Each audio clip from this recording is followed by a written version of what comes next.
amashyi cyane kuri minisita wacu amashyi cyane kuba Genzi. Minisita niriwe ndeba ibikorwa remezo u Rwanda turi mu kazi mwiha amashyi, ariko nanone abamotari sinzi umuntu ubaha amakuru bavuga. Natwaye n'umumotari duca Kicukiro dusanga abantu bari gucukura umuhanda, ahandi barawukoze, ahandi bari kuwucukura. Arambwira ati bro uzi impamvu bari gucukura mu bice se? Namubwira ati ntago nyizi, ngo umushinwa ataye mu rufunguzo. Ngo iki? Ati umuntu wubatse uyu muhanda ataye mu rufunguzo. Tugeze muri wa mwanya rero uno munsi muri Meet Me Tonight dufite abantu benshi mwabonye, dufite line up ya Danger. Oya ndabanza nkwakire, ngiye kubanza mvuge 7 nuko ngo minister wacu uyu munsi ni umuntu ukomeye cyane.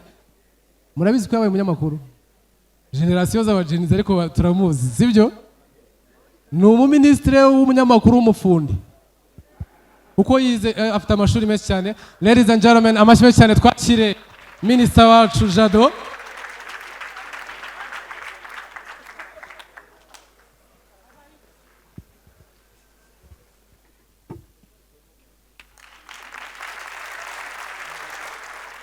Minister umeze neza? Tumeze neza, ni byiza kuza hano. Wabibonye gute? Nimba ndi butere zihe brag ntago mbizi. Oya nta brag, ubu ngubu twagutumiye kugira ngo tuganirize. Uri umuntu ufite amashuri menshi, minister afite masters nyinshi kabisa. Mba nagiye ngakoraho research, nabonye warize Manchester, mbaza umuntu mwiganye numva ngo wari umuhanga cyane. Wigaga ibintu bijyanye n'ubufundi. Nibyo? Eko ndi umufundi, nuko ubu ngubu wenda utari kwishanza. Ari umufundi wambara amakoti, ariko ndi umufundi. Uri umufundi? Nanjye kwanga amashyi menshi cyane ku mufundi, ariko minister wacu mwongera amashyi menshi. Minister wabaye umunyamakuru, wabikoze igihe kingana gute? Buriya nyine ibintu by'ubunyamakuru byari ni nka hustle, ni nka side hustle. Ni kera kuri Radio Salus, ariko no kuri Radio 10 imyaka kuva nka 2007 kugera 2011. Sorry, kuri Radio 10 2007 2011 ni kuri Radio Salus, 2011 kugera 2012 ni kuri Radio 10. Ariko mbona ibintu ntago byoroshye, ubona imihanda irakomeye. Reka da munyamakuru ni hatari. Icyo gihe kera bamuyoboke barabizi kuko rakora entertainment, ibiganiro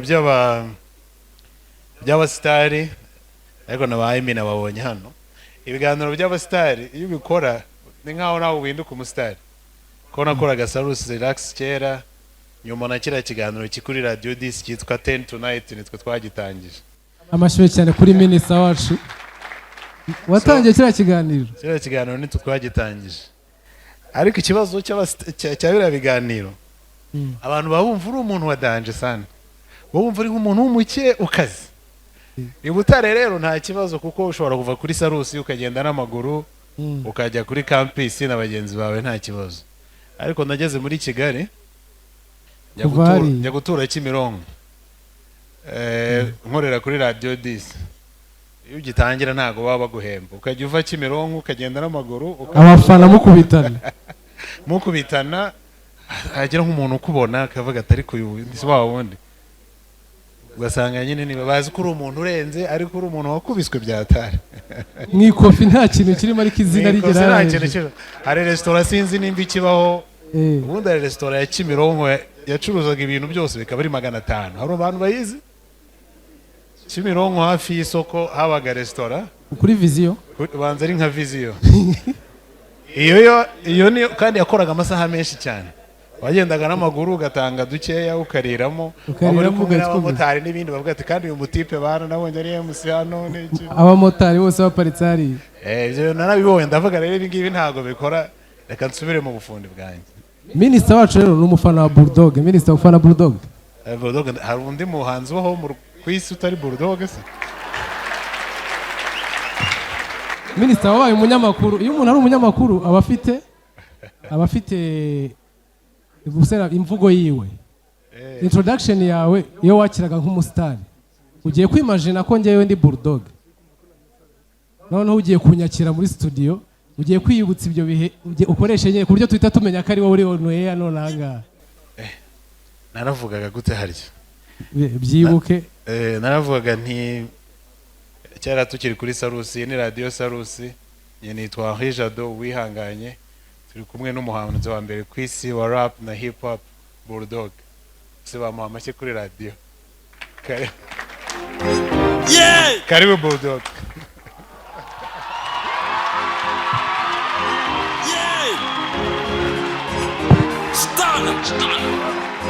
That record, drop, slayer, business sergeant is nigga. Yeah, stunner.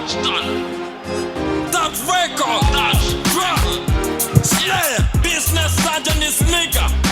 Ross Notch sergeant with the trigger. Restless assassins in the Kuri magazine. Mwami w'injyana stunner.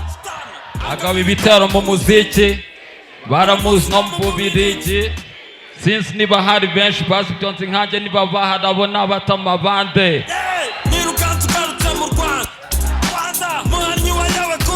amashyi cyane kuri Bulldog ladies and gentlemen. Katavuze mbaye ikiboneza mvugo nk'umusaza sinyiri mu njyana y'umujinya nasanze abantu banjye badatinya yo yita Kenya ngirwa inama yo gutwara ibintu gakimani hori hose muri make mbaye ikiboneza mvugo mpora mu kavumo nk'umusaza pope w'imisaza nk'umusaza ndibaza ibyo nzaba nkora nimara mbaye ikiboneza mvugo nk'umusaza mpora mu kavumo nk'umusaza pope w'imisaza nk'umusaza ndibaza ibyo nzaba nkora nimara gusaza hip hop njyana yose adoho aba umukodesha w'ikodo king nkanjye kongwe nkanjye ngaragara byaba chance muri rusange frost ni munanjye yita mayoneze mu ifiriti cyangwa se ibidungo mu mudeti John Rambo mikomando tiri boy w'ikigali mwabwo wa gatanu rwa gakoco vuga ku mugabo n'umugore harya iby'abapfapfa n'ingodode babana bisha abantu barya ibitetse ku mapanu mparya nabo baryiza bitanu bizasleya ni muzuri zakwiye bamwe ku binyuguri nanjye rero nzumva kuba inzica kuba indinamo w'ipapa akadipa guci guci peace. uyu mugabo twese turamufana nanjye ndamukunda cyane. amashyi cyane kuri Bulldog ladies and gentlemen. Wakoze cyane twakomeje uranyishariye yata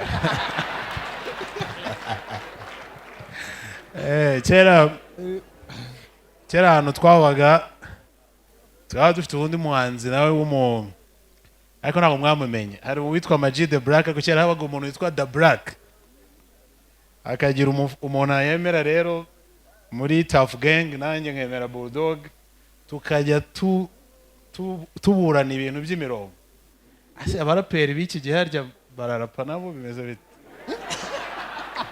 ariko nimubyandika ibyo ngibyo ibyo cyo nicyo kaburana imirongo tukagira icyo ariko ni byiza kabisa hip hop umuziki rap ariko nishimira ko byateye imbere byagenze neza urumva rero uzanye Bulldog none twise tujya offside nakudi hanga oya nta kibazo twagarutse minister ibikorwa remezo bimeze bite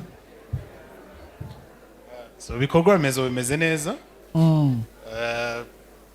ni urugendo nyine ruhoraho abafundi tugomba gukora ibikorwa remezo biratandukanye twebwe nk'igihugu gifite inshingano yo guha ibikorwa remezo abaturage barakora abanyarwanda tukaba tugomba natwe kubaka ibikorwa remezo twubaka amazu twubaka imihanda dutanga umuriro dutanga amazi tukaba dushinzwe n'isuku n'isukura u Rwanda ni igihugu cyiza kimaze kugera imbere imihanda murabizi ko dufite imihanda myiza turi nk'aba kabiri muri Afurika cyangwa nk'aba mu myanya nka 20 ya mbere ku isi mu kugira imihanda myiza amashyi cyane ku gihugu cyacu hari ikintu nibagiwe minisita wacu yabaye ambassador w'u Rwanda muri Singapore buriya ntago niyo mpamvu ubona turihuta mu bintu byose nta hantu bihurira buriya njya kuba ambassador nyine nk'ibi ngibi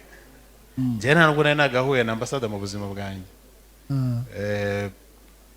bya ambassador uba wicaye mu modoka bashyizeho amadarapo biba bikaze ariko Singapore ni igihugu cyiza u Rwanda rureberaho imyaka 6 nahamaze irafasha mu kwiga ibintu bimwe na bimwe hari byiza dushobora kwigiraho hari n'ibyo byo nabo batwigiraho ntabwo ushobora gufata ibintu byose biri mu gihugu nka kiriya ngo bizane mu Rwanda ko niba bihuye ariko ushobora kureba ibintu bimwe nk'ibyo twita principle ukabizana mu bibazo dufite hano bihoraho duhora dushaka gukemura hari igihe wigira ahantu nk'hariya ukigira n'ahandi wabiteranya ukabona igisubizo kibereye u Rwanda ariko hari n'u Rwanda ubwabyo ko dusanzwe tugira uburyo twibanamo ibisubizo so byarafashije ariko ntabwo wavuga ko ari byo byonyine gusa. Amashyi cyane kuri Minister. Minister, hari ikibazo nshaka kubaza. Uri umuntu ufite amashuri menshi ariko muri generation yacu nk'abajene ntabwo tukizerera mu kwiga reka mbivuge gutya benshi niye nama watugira. Hari abantu baba bazi ko wenda urugero cyane cyane nk'abantu bafite impano ahita yumva hari umuntu kugira amahirwe wagize ko umunyamakuru kwiga akahita biparika. So icyambere ubwenge umuntu akura mu ishuri ubwenge n'uburere niwo mutungo wonyine umuntu adashobora kugutwara. Hari amafaranga n'ibindi ibintu byose ushobora kugira bishobora kugenda araza akagenda ibintu biraza bikagenda ariko ubwenge uburere imyitwarire uvanira mu ishuri ni umutungo wawe bwite ukuranga umuntu adashobora kugutwara. So ni ngombwa rero ko amashuri abantu bayitabira ariko ntabwo bivuga ko abantu bose bagera ku byo kwiga nk'uko wavuze kugera ku rwego rwo hejuru cyane. Ubu igikora muri iyi minsi ni impano n'umwuga n'umwuga uwo ari wo wose wakumva mu gihe ukora neza ukanawihugura kandi kwiga ntabwo bikiri kujya mu ishuri ushobora no kwigira ku kazi ushobora no kwiga umunsi ku munsi. So uburyo bwo kwiga bw'iki gihe bwarahindutse. So umuntu ufite impano abonye ibintu de base ashobora gukomeza agatera imbere. Ntabwo wabuze umuntu wumva impano ushobora kumuteza imbere kujya ariko kwiga ugomba kwiga de base kugira ngo ugire ubumenyi bw'ibanze bugufasha ubumenyi ariko n'uburere mu mashuri umuntu avanamo n'uburere ntabwo ari ubumenyi gusa no kumenya uko witwara mu bantu n'ibindi. Amashyi cyane kuri Minister. Hano abajene turashaka ko utugira inama nk'umuyobozi wacu mu bikorwa remezo. Hano hari abantu bari busubire gutashya gaze zazamutse hari abantu baparitse mu modoka bigurira amagare umuntu ari kuvuga ngo umuntu afite igaraje umuntu akahita amubwira ati ryo gukoresha iki. Ni ihe nama watugira nk'abajene muri ibi bihe turimo? Icyambere abajene nukwibuka ko ibintu biba ku isi ahantu hatandukanye natwe mu Rwanda bitugeraho.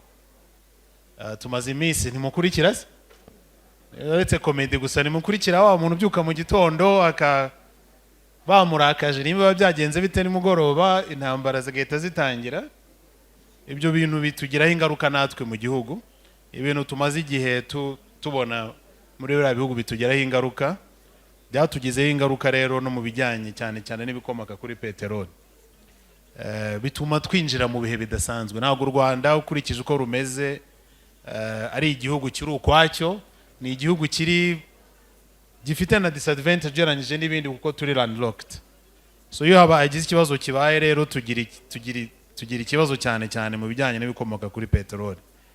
So ni ngombwa rero ko abanyarwanda cyane cyane abajene kuko nibo benshi mu Rwanda ubu bibazo bibiri bihari ku isi namwe murakurikira murabizi cyane cyane ku bikomoka kuri peteroli ni ibura ryabyo n'ihenda ryabyo. Twebwe rero nk'igihugu twahisemo kugerageza nibura ntibizabure mu gihugu niyo priority number 1.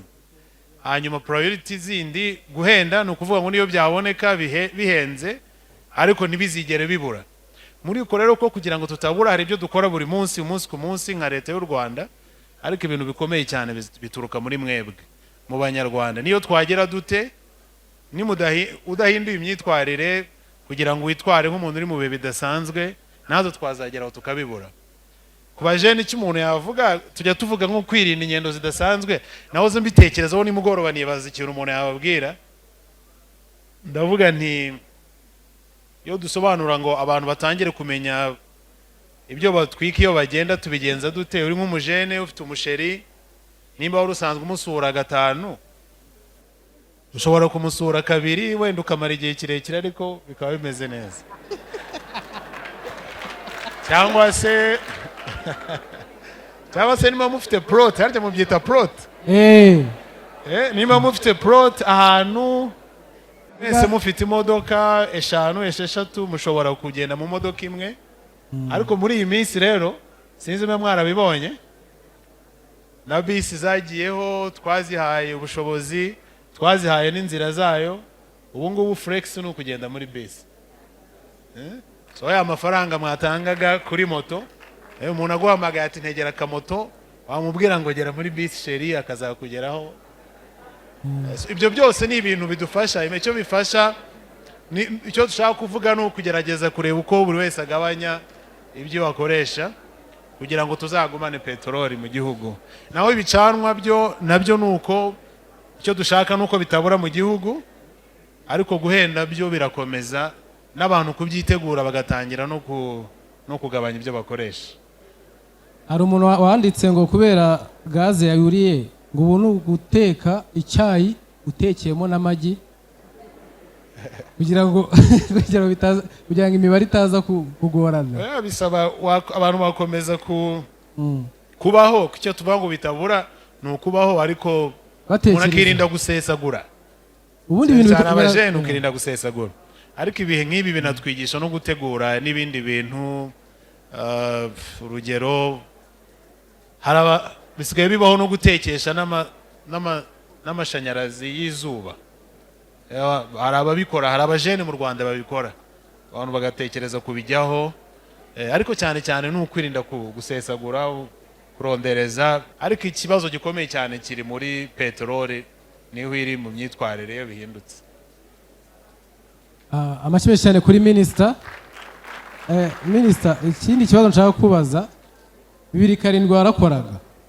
Ngiye numvishije icyo gihe nari ndi Kimironko ya 2 nigaga mu wa mbere kabisa primaire. Ugendeye kuri generation yawe, ni iki twe generation yacu yakwigira kuri mwe kugira ngo tugere kuri? Usi yacu yageze kure. Muyobo haryo generation yanjye cyangwa Muyobo cyewe ya managenzi impara mwihorere.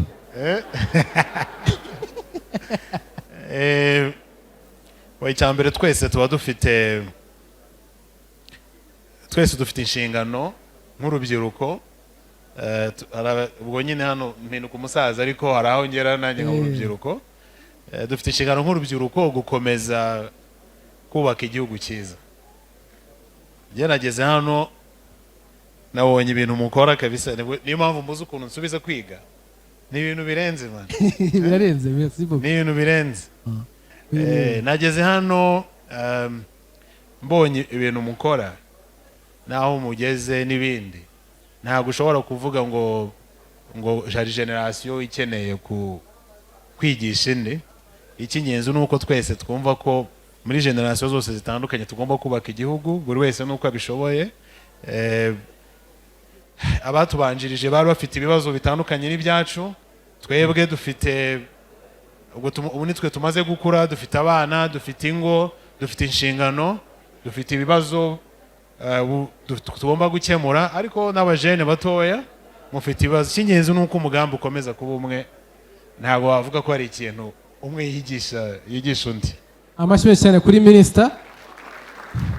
Minister, tugana ku musozo, ngo ubutumwa wadusigira no kwirinda ingendo zitari ngombwa.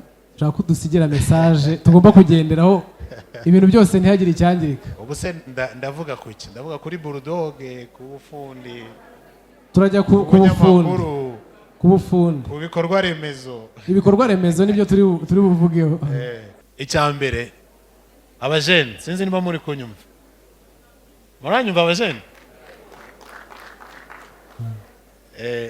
kera najyaga mbaye MC kera yuri MC uba ugomba kumenya ko abantu bagukurikiye ni gato cyane so nukumenya abajene ko turi mu bihe bidasanzwe igihugu kiri mu bihe bidasanzwe ari gihe kubera muba mumeze neza proti zimeze neza duseka tugira iki igihugu kimwe n'isi turi mu bihe bidasanzwe ariko bidakanganye tugomba rero no kwitwara ku buryo bugendana n'ibihe bidasanzwe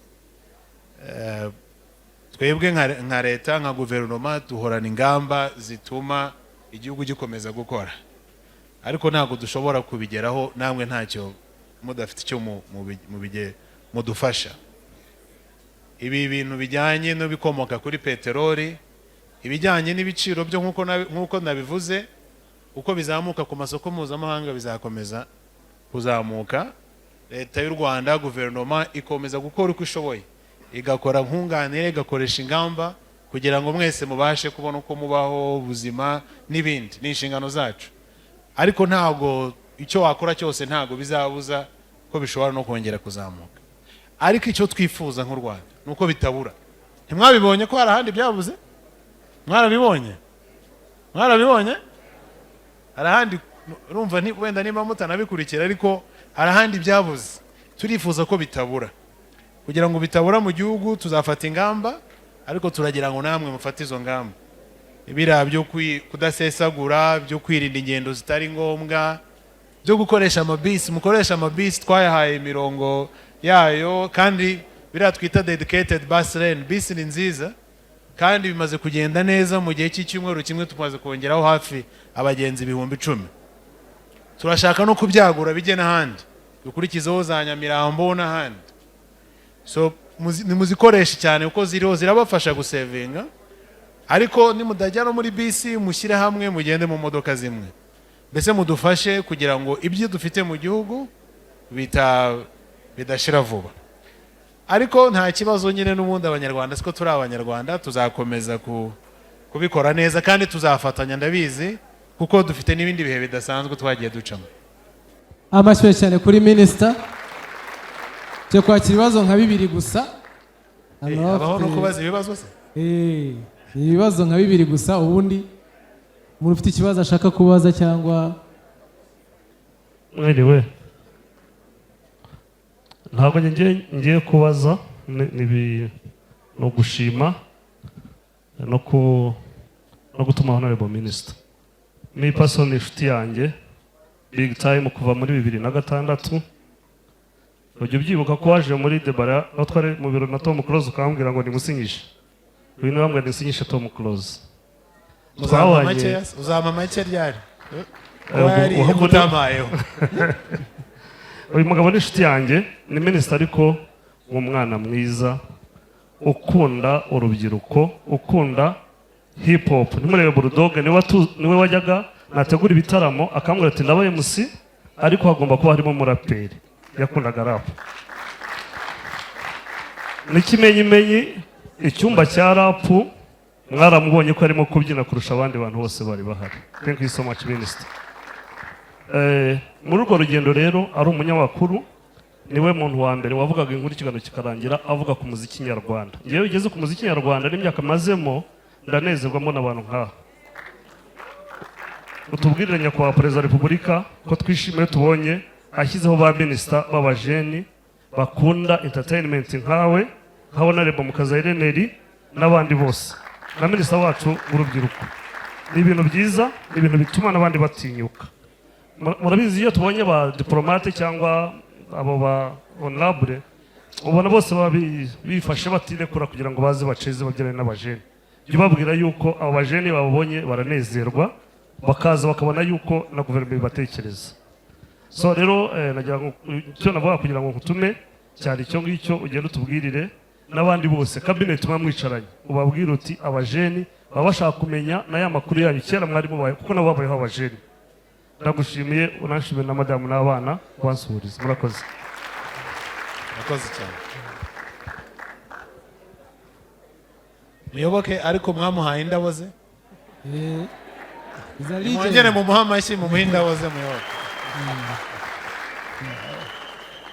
ubanza wenda bimaze kujya, ariko kera Muyoboke, urumva Muyoboke ni umuntu wagombye kuba yarakoze n'ibindi bintu byinshi kuko yarabyigiye n'ibindi, ariko niwe muntu watangiye umuziki kiriya gihe, ngira ngo we n'abayingana bakiri mu bintu by'umuziki ubu ngubu.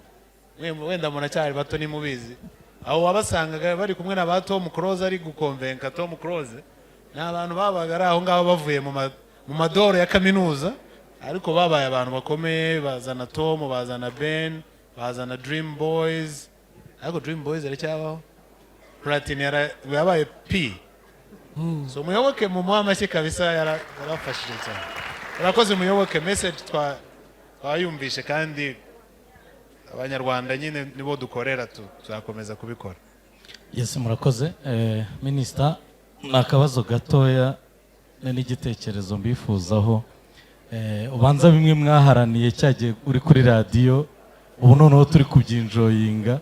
King James ayujuje mu minsi 3. Mwarabimenye igitaramo cye, comment yawe kuri kiriya gitaramo? Murakoze. King James yakoze ibintu bidasanzwe. Narabimenye, ikintu cyatumye mbimenya nuko twapanze kugura tike tukibibona kibyamamaza, ngewe na madamu, ejo bundi tukibaza amatariki tubona banditse ngo sold out.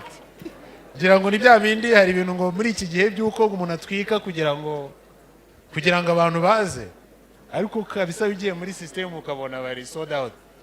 Tugerageza no kureba, turavuga ati ubu ngubu undi minister ubu ntabwo nagenda bakanshakira umwanya. So baza abatipe bashinzwe Bekare na witwa ba John, ni hano ubu ngubu nta myanya, nta invitation ngo bimeze ati wapi King James ni sold out man. Abasheshe kuri King James. King James nashireho n'abandi bacuranzi, yashyireho n'umunsi wa kabiri n'umunsi wa gatatu. Nashireho umunsi wa kabiri, wenda ashyiraho n'umunsi wa gatatu.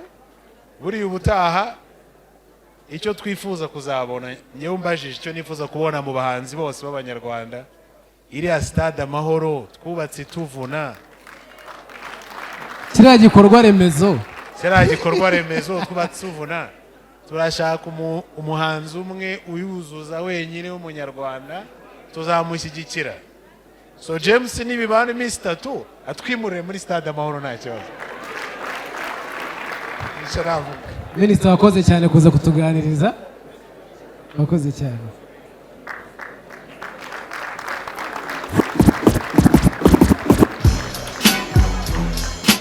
Online niyo deal. Muraho neza. Ubu ngubu Samsung 250 iramenyesha ko online ariyo deal.